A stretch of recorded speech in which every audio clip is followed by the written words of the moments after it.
নমস্কার, কাকলি রান্নাঘরে আমরা সারা বছরের চাল আমরা কিভাবে মজুত করি আপনাদের দেখাচ্ছি। এই যে দেখুন, এটা হচ্ছে দুধেশ্বর চাল। এই যে এই দুধেশ্বর, এটা জিরাকাঠি যেটা বলে আর কি। এই যে দেখতে পাচ্ছ, চালগুলো খুব সুন্দর চাল। এই যে দেখুন, একদম এটা চাষের জমির চাল।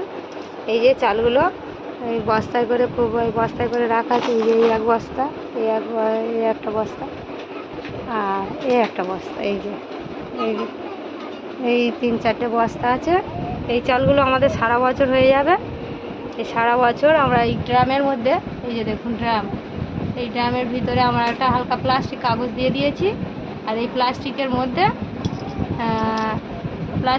আর অন্য কিছু দেবো না। এই শুধু এই চালগুলো, এই যে এই চালগুলো এবারে এই ঢেলে দিয়ে আমরা সারা বছরের জন্য এইভাবে স্টকে রেখে দেবো, যাতে সারা বছরে